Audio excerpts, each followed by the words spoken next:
Welcome to the Behind the Art Inspiration podcast, a sneak peek into the studio practices of all types of artists, conversations for artists and fans of art who are sophisticated and savvy. I'm your host, Caroline Karp. Let's get to it. Well, hello, everyone. This is episode number 13 of the Behind the Art Inspiration podcast. In this episode, I'll be virtually traveling from my Safety Harbor studio due west to Sausalito, California, and into the studio of abstract mixed media artist Paula Valenzuela. So I'm Hello. so excited. Hi, Paula. How are you Hi, doing? Karen. Very good. Here in looking at the bay as well, but in the other side of the country. It's a beautiful day in Sausalito after a rainy day, so it's chilly, but super nice. So from your studio, you can Mhm. see right out onto the bay. Yeah, It's yeah. amazing. Right now, yeah, I'm looking at the boat. It's beautiful, and there are many boat houses, so I can see people like sometimes kayaking, and they bucket all the life that happens around the base. It's super fun to watch. And I'm on the very other side of the country, and I'm not looking at the bay, but I walk one block and I'm looking at the bay, Tampa Bay, and I'm also looking, wait, what am I looking? I'm looking east. So I'm looking east, because if I were to look west, I would be on the other coast. On So the other, yeah. I'm in between two bodies of water. I had to think about that a minute. Anyways, I might have said that wrong. Anyways, so I'm so excited that you're here. Yeah. And Yeah, thank you for inviting me. I really love chatting with mixed media artists because it's so fun to see all the different kinds of tools that you use. So I wanted to start off with you kind of showing off your tools and then telling us what you do with your tools. And Yeah, so I call myself a mixed media artist because I remember when I started painting, when you have to give all the descriptions of the mediums, it was so long. And then I realized, oh, that's what mixed media is.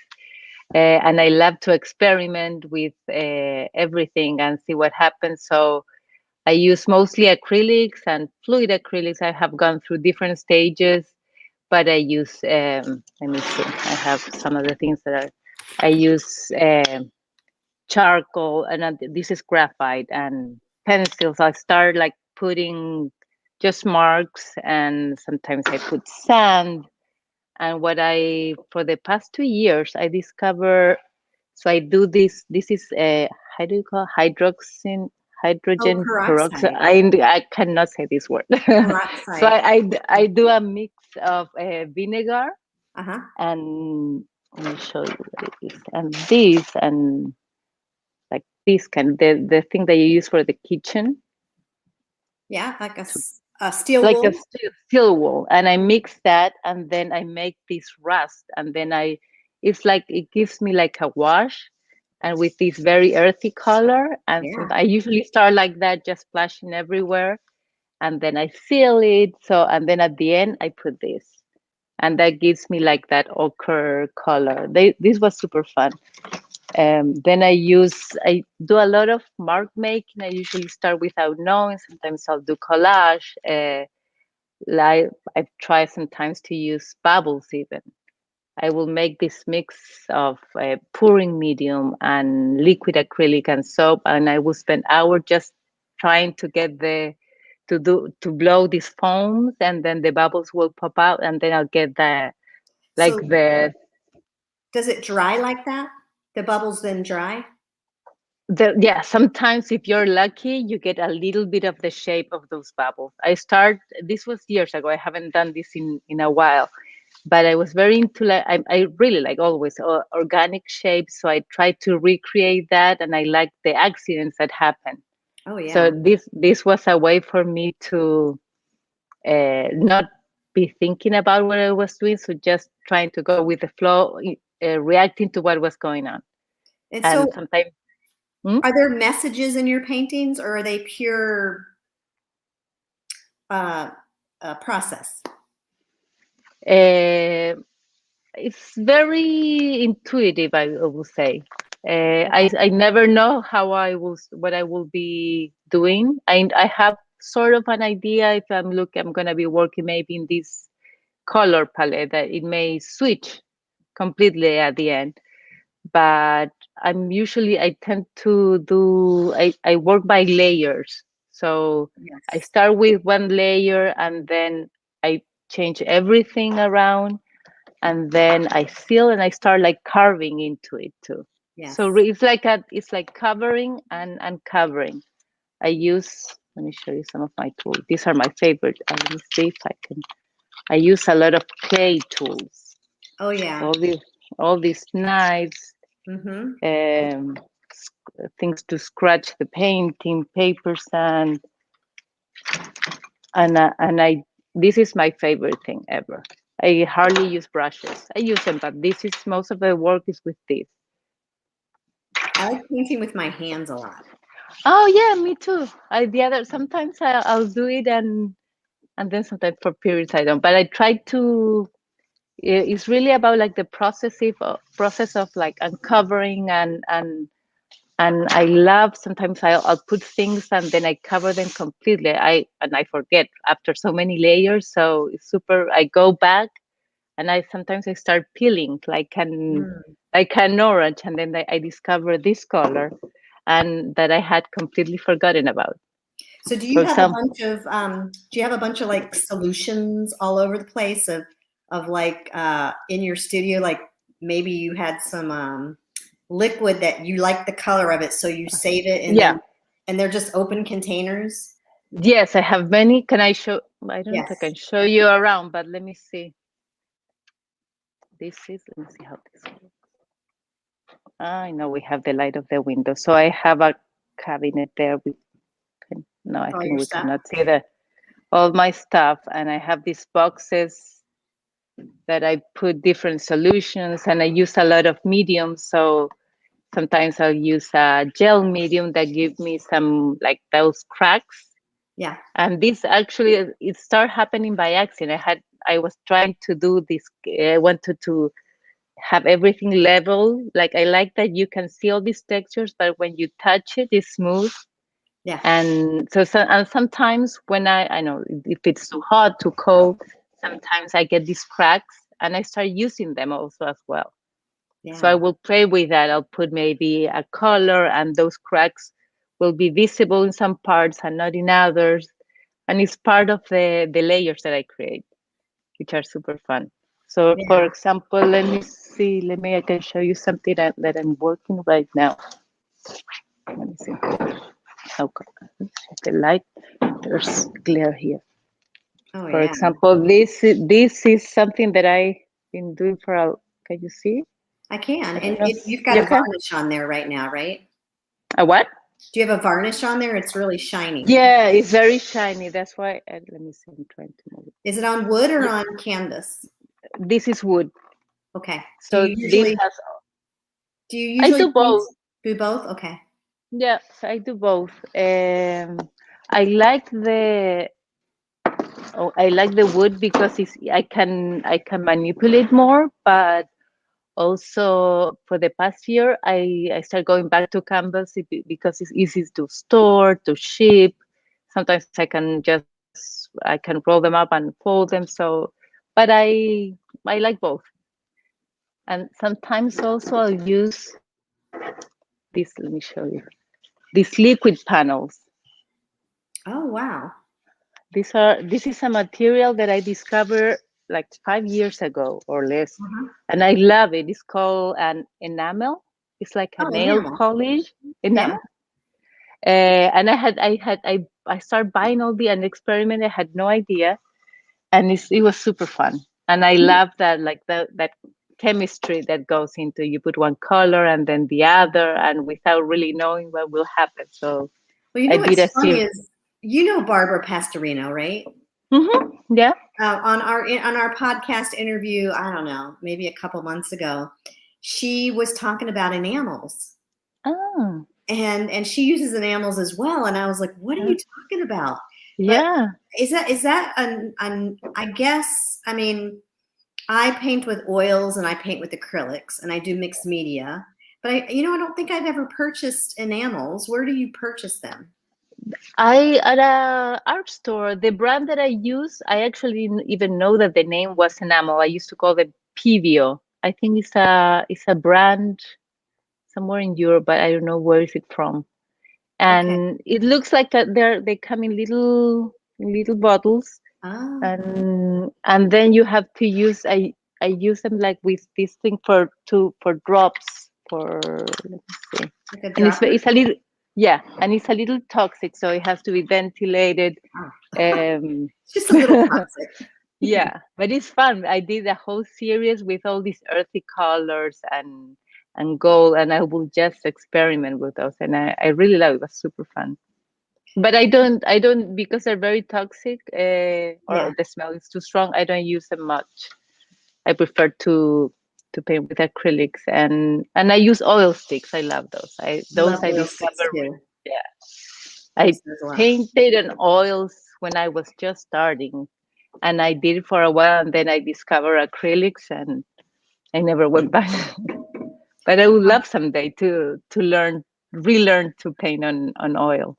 That The I grew up colors as an are. oil painter. So I was an oil painter, I don't know, through college. And I had one art class where it was an acrylic class, right? Yeah. And that's when we went to the coast with our acrylics. And that was my very first acrylic sailboat that I painted. Oh. And which is so funny because now I paint acrylics all the time and I'm painting sailboats again. But that was back in my goodness, like I guess I was in my late teens when I did that. But it took a teacher like calling the class acrylics to pivot to working with acrylics. Now, before we got on went live, you were telling me that you were working on starting a new series. Yes, I'm working right now on I call it like a, I don't know the name yet, but it's related to spring and color. It's like, well, it's gonna be a spring collection that I will be releasing somewhere sometime in April probably. And I wanted to, because I tend to work a lot in these ochres. I want really for the past few months, I really want to bring reds and greens and purples, colors that I don't usually tend to use. Mm. And so I have been doing like the one that they always have these ochre colors anyway, but these greens, I'm working on these with Oh yeah. oranges. So that has been fun. I like to, after I have been working on or maybe a limited palette, I want to go to try to switch to something very different. During this past year, I did this collection about collective grief. Yes. So and that I love working. It was something that I but it was dark. It was intense. It was in these grays, and I mean the colors that I tend to work, but I needed to move from something completely different after that. Now, when you pick up that painting again that you just picked up, because I have a question for you about it. Yeah. Let me, At the let me bottom, move back. no, yeah, at the bottom, you've This one? got you've Here. got the white connections. Oh, yeah, yeah, yeah. I see that a lot in your work. Tell me about it. Yeah, so 2 years ago, so this is a shape. Let me put it closer. Yeah. That is funny because I used to do it as a little girl all the time. It was Yeah. like a A doodling doodle, thing. yeah. Yeah, it was, and then so I didn't study art. I'm a self-taught artist, but I had art lessons, but I didn't go to college to study art. Right. So I used to, but my paintings when I was like in my 20s, early 20s, I used to start doing the same shape, but those were more related to mountains. And I will put them, they were like little symbols that I will put here and there. Okay. And to me, they were a connection also to when I was little and I used to do those doodles. And 2 years ago, I started doing them again. I've And been at the noticing beginning, them. yeah, here, let me show you if they're everywhere. Yeah. But let's see. So it's kind of like your signature. Yeah, and I did this series in 2019 about constellations. So I Yes. think because Okay. I was at that time I'm still thinking about like where it's more of a I start looking I used to do a lot of things looking at the earth and the minerals, and then I start like I think looking up and I did this series about the universe and this constellation and these symbols. I think it started because of this symbol that I start doing again. And to me, now they mean more about connection and that we are interrelated. And I And I like see that. Yeah. I get so. that from mm, looking at it. so and I try to I sometimes they are in the beginning stages, more clear, and then I cover them and I leave just parts. And at the end, for example, in this one that you were, this is like when everything is ready. Sometimes I'll do this. I'll draw this with a liquid chalk, Ah. a chalk pen, and then probably this part will disappear, and maybe I'll just leave. I'm looking there. I'll leave. Just I like to like these networks of connections, I call it something like that. Another thing I've noticed just by looking at your social media is, I mean, I really love these posts when you'll put found objects, like maybe earthy objects, and maybe you're using sandstone or other types, and Yeah.